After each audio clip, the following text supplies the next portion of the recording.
Well, let's go ahead and listen to a few of your cues. The first one I'm going to play is called Crawl Space, and I picked it because I think it nicely demonstrates this technique of layering sounds to build tension, and also because of the pretty terrifying way you ended that cue.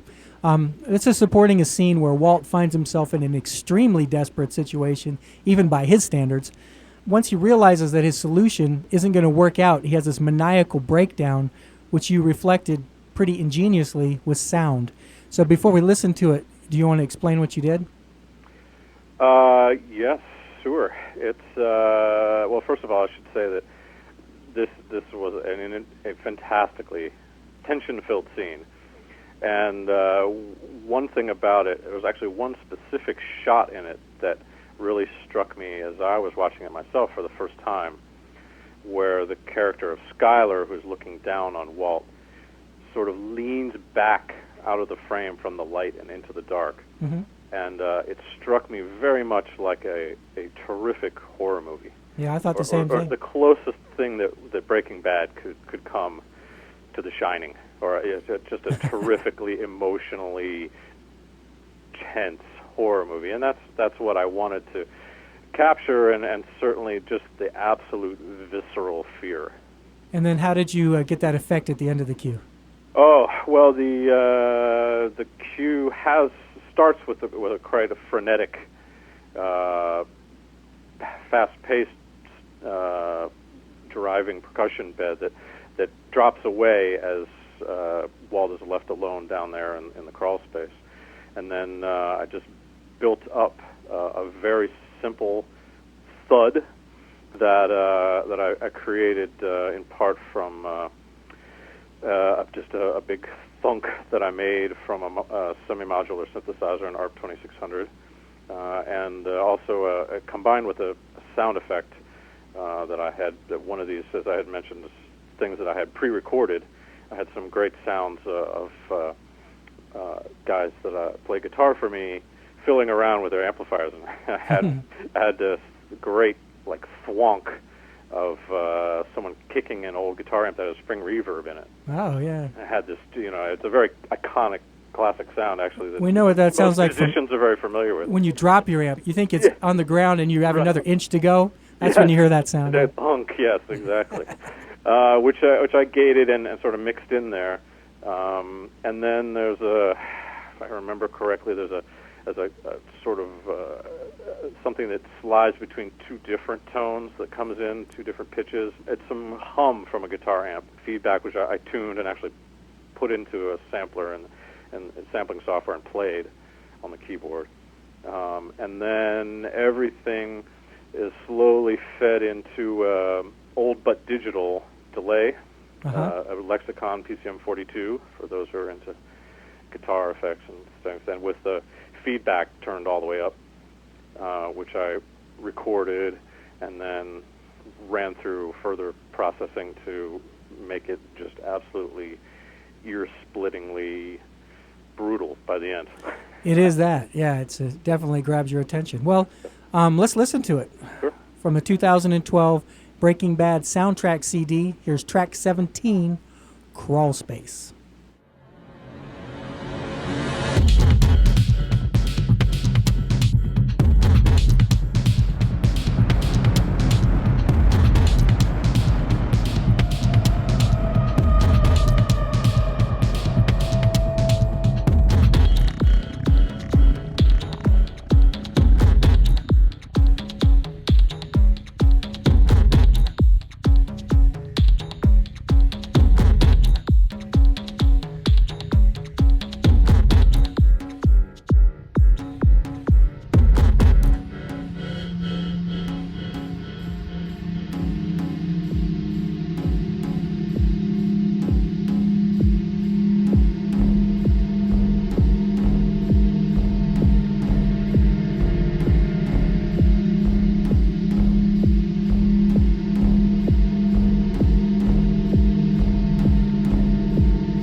Wow. Well, how dramatic is that?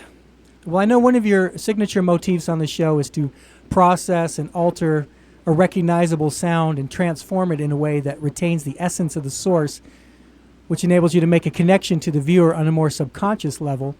We mentioned the train robbery cue, in which you had the entire audio spectrum to yourself. You had a similar opportunity in the following episode. Let me quickly recap the action. The characters had agreed when they did that train robbery that they could leave no witnesses. And just as they're patting themselves on the back for pulling it off, a random kid rides up on his dirt bike. And while the others are trying to figure out what to do about this unexpected development, one of them pulls out a gun and just blows this poor kid away. So that was the final shocking image of that episode. Then the opening sequence of the next one depicts a very somber, sort of symbolic funeral in which they're slowly disassembling the dirt bike to dispose of the evidence, with the bike serving as a visual metaphor for the body of the child, which they will also have to dispose of, off camera. And again, the scene plays with no other sound but your music. And this cue includes an example of that transformation technique I mentioned that enabled you to pay tribute to the soul of this poor boy subliminally rather than overtly. So how did you achieve that? Well, it was heart-wrenching to write this piece of music. I will say this is one of the harder things and shocking moments to do. It's an emotional roller coaster working on the show, as it is to watch it. But there was obviously a lot of discussion about exactly what, as you mentioned, the metaphorical connection between the dirt bike and the boy. And sometimes, as we all know, dreading what is to come is so much more powerful than actually the reality of doing a particular action, and that plays out here in this scene. But I did want to make a connection to this young boy and really try to drive home very powerfully how horrific the consequences, once again, of Walt and Jesse's actions have been. But I wrestled with how to do that, and in the end, at the very end of the cue, I did include just a little snippet, a sample from a sample library of a boys' choir soloist, just singing one high note, but then I processed it pretty significantly. In my hope being there that in the context of the cue, it felt like and brought that level of innocence, I think, is the word I might use, or and beauty too, to what's a horrible scene, without anyone jumping up and saying, "Oh my God, he put a boy singing in there," and make it that obvious. No, it's a brilliant concept. The majority of composers wouldn't even have conceived of, let alone been able to execute. So, I don't know what they're paying you over there, but you're definitely earning it. Oh, you're very kind. Well, let's listen to this. It is very sad, but it's a brilliant piece from the Breaking Bad soundtrack CD. This is Disassemble.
Well, the last cue I want to play is a little more upbeat. It's called Aztec, which is the model of that butt ugly car that Walt drives around in. What was the action that this cue was supporting?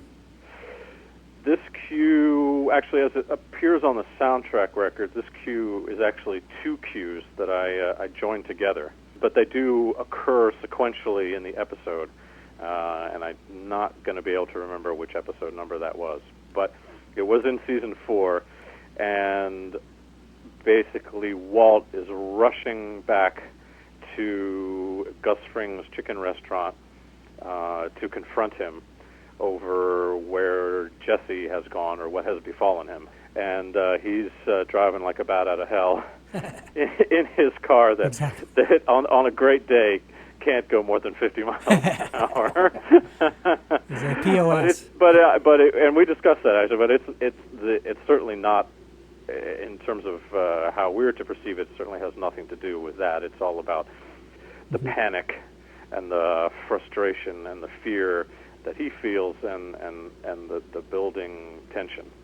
Well, there's a funny effect towards the end that sounds like a car that won't start. How did you do that?